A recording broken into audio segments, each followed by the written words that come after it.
Mathematics for mankind online ক্লাসে আমরা অনির্দিষ্ট সমাকল বা ইনডেফিনিট ইন্টিগ্রাল নিয়ে আলোচনা শুরু করেছি। প্রথম ক্লাসে আমরা অনির্দিষ্ট সমাকলের সংজ্ঞা এবং তার কতগুলি ধর্ম ও কতগুলি ফর্মুলা নিয়ে আমরা আলোচনা করেছি। আজকে সেই সমস্ত ফর্মুলাগুলোকে ব্যবহার করে কয়েকটা সহজ সহজ ইন্টিগ্রেশন আমরা করে দেখাবো। প্রথম যে উদাহরণটা আমরা নিয়েছি যে integration √x into x⁵ plus 3/x dx। প্রথমে আমরা যেটা করব, এই ব্র্যাকেটটাকে তুলে দিয়ে √x দিয়ে গুণ করে দেব। তাহলে √x আমরা জানি √x মানে হচ্ছে x⁵½ এবং সূচকের যে নিয়ম a⁴m ইন্টু a⁴n সমান a⁴m+n। তাহলে কী হবে, এটা x⁵½ প্লাস 5, তাই না?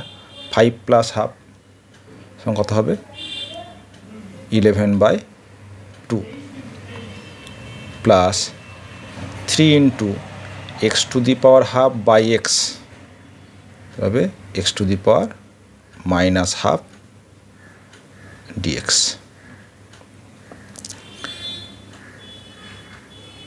This equals to x⁻11/2 dx plus 3 into x⁻⁻½ dx। কারণ আমরা আগেই দেখেছি যে যদি কোনো অপেক্ষকের যোগফল আকারে থাকে সেগুলোকে ভেঙে দেওয়া যায় এবং ধ্রুবকটাকে বাইরে বের করে দেওয়া যায়। এই প্রপার্টি কিন্তু আমরা আলোচনা করেছি। এবার আমরা জানি যে ইন্টিগ্রেশন x⁻n dx, যেখানে n এর মান ≠ -1, সেটা হবে x⁻n+1/n+1 প্লাস c। তাহলে এখানে n কত, হাফ।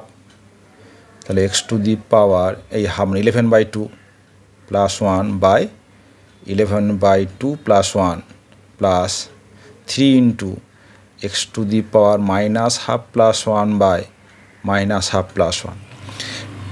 এর জন্য একটা c হবে, এর জন্য আর একটা ধ্রুবক হবে। দুটো ধ্রুবককে আমরা একসঙ্গে করে লিখব c, যেখানে c হচ্ছে ইন্টিগ্রেশন কনস্ট্যান্ট। এর সিম্পলিফাই করো, x⁻2 11 মানে 13/2, তো এটা হবে 2/13 প্লাস 1 মাইনাস হাফ মানে হাফ ইন্টু 3 মানে হচ্ছে 6 x⁻½ প্লাস c। ঠিক আছে, এটা হচ্ছে আনসার। তাহলে এখানে কিন্তু c1 c2 লেখার প্রয়োজন নেই, আমরা সমস্ত ইন্টিগ্রেশনে সব মিলিয়ে একটাকেই ধ্রুবকগুলো, কেন যে ধ্রুবক c1 প্লাস c2 সেও তো ধ্রুবক একটা, তাই না? c1ও ধ্রুবক, c2 ধ্রুবক, দুটো যোগ করলেও ধ্রুবক পাওয়া যাবে, সে কারণে আমরা একটা মাত্র ধ্রুবক ইউজ করব। নেক্সট অঙ্কে আসি। তাহলে এখানে আমরা কি ইউজ করলাম, যে x⁻n dx equals to x⁻n+1/n+1 plus c, যেখানে হচ্ছে n নট ইকুয়ালস টু -1। এই ধর্ম ভিত্তি করে আমরা কিন্তু এই অঙ্কটা করলাম। নেক্সট অঙ্কে যাই। Integration e⁻x/2 plus e⁻−x/2 dx। তো প্রথমে আমরা এটাকে আলাদা করে নিতে পারি, e⁻x/2 dx plus e⁻−x/2 dx। আমরা জানি যে integration e⁻mx dx equals to e⁻mx/m plus c। তাহলে এখানে কি হবে, এখানে m হচ্ছে হাফ, এটার ক্ষেত্রে m হচ্ছে -½ তাহলে this equals to e⁻x/2 plus e⁻−x/2/-½ plus c। তাহলে 2টা পড়ে চলে যাবে, তাহলে 2 e⁻x/2 minus 2 e to the power minus x by 2 plus c. এখানে সি হচ্ছে ইন্টিগ্রেশন কনস্ট্যান্ট। তাহলে এই অঙ্কটা আমরা এই e to the power m x dx, integration of e to the power m x dx এই ফর্মুলা ব্যবহার করলাম। নেক্সট অঙ্কে আসি। ইন্টিগ্রেশন সাইন 4x ইন্টু কস 3x ডিএক্স। দেখো আমরা যে ফর্মুলাটা জানি সেটা হচ্ছে integration sine m x dx equals to minus cos m x by m plus c, এবং integration of cos m x dx মানে হচ্ছে sine m x by m plus c. কিন্তু এখানে দেখো sine x into cos x দেওয়ার আছে। ইন্টিগ্রেশনের এই একটা অসুবিধা, আমাদের এক্স্যাক্ট এই ফর্মে না আনলে কিন্তু আমরা ইন্টিগ্রেশনটা করতে পারবো না। তাহলে এই যে প্রোডাক্ট ফর্মে আছে এটাকে সাম ফর্মে নিয়ে আসতে হবে। আমরা জানি যে 2 সাইন এ কস বি সমান হচ্ছে sign a plus B plus sign A minus B. তাহলে আমরা এখন এই যে ফর্মুলা গুণফল থেকে যোগফলের রূপান্তর, এটা আমরা কাজে লাগাই। তাহলে এখানে দেখো 2 নেই, তাহলে হাফ গুণ করে 2 সাইন 4x ইন্টু কস 3x ডিএক্স। তাহলে 2 sine a cos b half integration sine a plus b 4x plus 3x plus sine 4x minus 3x dx সমান half integration sine 4x plus 3x সমান 7x plus sine 4x minus 3x মানে হচ্ছে x dx. এটা ভেঙে ফেলতে পারি 1/2 কত হবে ইন্টিগ্রেশন অফ সাইন 7x, তাহলে এখানে m হচ্ছে 7 সমান minus cos 7x by 7 minus বা প্লাস করি, তাহলে ইন্টিগ্রেশন অফ কস এক্স, তাহলে minus cos x plus C. তাহলে এখানে আমরা মাইনাসটা কমন নিতে পারি, তাহলে minus 1/2 cos 7x by 7 plus cos x plus C, where C হচ্ছে ইন্টিগ্রেশন কনস্ট্যান্ট। নেক্সট অঙ্কে যায়। Integration of cos x degree dx. আমরা গতদিন আলোচনা করেছি যে যাবতীয় ট্রিগোনোমেট্রিক ফাংশনের যে এক্স সেগুলো সব কিন্তু মেজার ইন রেডিয়ান ইউনিট। এখানে দেখো এক্সটা কিন্তু ডিগ্রি দেওয়া আছে। এখানে মনে রাখবে যে রেডিয়ানের ইউনিট সি যদি দেওয়া না থাকেও তাহলে সেটা কিন্তু রেডিয়ান ধরে নেব। এখানে দেখো ডিগ্রি সিম্বলটা দেওয়া রয়েছে, ঠিক আছে। ডিগ্রি যদি দেওয়া না থাকতো তাহলে আমরা এই এক্সের ইউনিট রেডিয়ানই অ্যাজুম করে নিতাম। তাহলে এখন আমাদের কাজ হবে যে এই যে এক্স ডিগ্রি একে রেডিয়ানে কনভার্ট করা। আমাদের কি ফর্মুলা জানা আছে যে 180 ডিগ্রি সমান পাই রেডিয়ান। তাহলে 1 ডিগ্রি সমান যে পাই রেডিয়ান বাই 180, অতএব এক্স ডিগ্রি সমান x into pi radian by 180। সাধারণত আমরা এই এক্স পাই বাই 180 এইভাবেই লিখি, পাই থাকা মানে সেটা রেডিয়ান ধরে নেওয়া হয়, ঠিক আছে। অনেক সময় দেখবে যদি সি দেওয়া না থাকে তাহলে এটা ধরে নিতে হবে রেডিয়ান ফর্মে এটা আছে।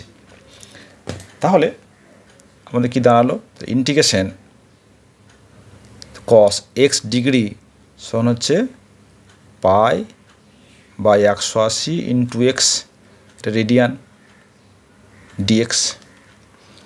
তাহলে আমরা জানি integration of cos m x dx সমান হচ্ছে সাইন এম এক্স, এখানে এম কত, pi radian by 180 into x by m, pi radian by 180 plus C. তাহলে pi radian by 180 into x মানে হচ্ছে এক্স ডিগ্রি, তাহলে লিখতে পারি 180 by pi radian into sine x degree plus C, where c integration constant. Next problem, integration tan square ax dx. মজার জিনিস দেখো, আমরা tan square ax dx কিন্তু ইন্টিগ্রেশন আমরা কোনো ফর্মুলা জানি না, তাই না? আমরা sec x tan x জানি, sec স্কোয়ার জানি, কিন্তু tan স্কোয়ারে কোনো ফর্মুলা আমাদের জানা নেই। আমরা কি জানি, integration of sec square a x dx সমান হচ্ছে tan a x by a plus C, এটা আমরা জানি। তাহলে এই যে ট্যান স্কোয়ার এ এক্স, এটাকে আমরা কিন্তু সেক স্কোয়ারে কনভার্ট করে নেব। আমরা কি জানি যে ট্যান স্কোয়ার এ এক্স বা tan square theta is equal to sec square a x minus 1, তাই না? যে ট্যান স্কোয়ার থিটা সমান হচ্ছে সেক স্কোয়ার থিটা মাইনাস 1, এই যে ফর্মুলা এটা আমরা এখানে ব্যবহার করব। তাহলে কী পাবো, integration of tan square a x সমান হচ্ছে sec square a x minus 1 dx this equals to, তাহলে integration of sec square a x সমান হচ্ছে tan a x by a, tan a x by a minus integration of x dx সমান হচ্ছে x plus C, where C হচ্ছে integration constant. এই হচ্ছে answer. আরেকটা অঙ্ক করি, integration of sine square 2x dx। এখানে দেখো এক্সের মাথায় কিছু দেওয়া নেই, তার মানে এটা কিন্তু রেডিয়ানে আছে, ওকে। কিন্তু সমস্যা হলো আমরা কিন্তু সাইন স্কোয়ারে কোনো ফর্মুলা জানি না, তাই না? এক্ষেত্রে একটা গুরুত্বপূর্ণ ফর্মুলা মনে রাখবে, সেটা হচ্ছে cos 2x, cos 2x equals to 1 minus 2 sine square x অথবা 2 cos স্কোয়ার এক্স মাইনাস 1। এটা খুব গুরুত্বপূর্ণ একটা ফর্মুলা, যেখানে এই সাইন স্কোয়ার বা কস স্কোয়ার যাদের কোনোটারই ইন্টিগ্রেশন সম্ভব নয়, তাদেরকে cos 2x-এ কনভার্ট করে দেবে, মানে স্কোয়ারটাকে অ্যাবজর্ব করে নেবে। তাহলে প্রথম যে ফর্মুলা কি দেওয়া আছে, যে cos 2x equals to 1 minus 2 sine square x, তাহলে কী দাঁড়াচ্ছে, তাহলে 2 sine square x equals to 1 minus cos 2x। তাহলে দেখো এটা কি আছে, সাইন স্কোয়ার 2x, তাহলে 2 নেই, তাহলে কী হবে, 1/2 1 মাইনাস এখানে 2x, তাহলে এখানে 2 হয়, এখানে 4 হয়ে যাবে, cos 4x dx। আমরা জানি যে integration of cos 4x dx বা cos ax dx কী হয়, sine ax by a plus C, তাই তো? তাহলে এটা কি হবে, হাফ ইন্টিগ্রেশন অফ 1 dx মানে হচ্ছে x minus integration of cos 4x dx, তাহলে হচ্ছে sine 4x by 4 plus C, where C হচ্ছে ইন্টিগ্রেশন কনস্ট্যান্ট। তাহলে এই হচ্ছে আনসার। তাহলে আজকে আমরা এই ছোট ছোট অঙ্কগুলো কষে দেখালাম। এর আগে এর পরের আলোচনায় আমরা একটু জটিল ধরনের অঙ্ক নিয়ে আলোচনা করব, বা তোমাদের অঙ্ক করতে যদি কিছু প্রবলেম তোমরা ফেস করো সেটা অবশ্যই কিন্তু জানাবে, তাহলে আমরা সেই ধরনের প্রবলেম নিয়ে আলোচনা করব।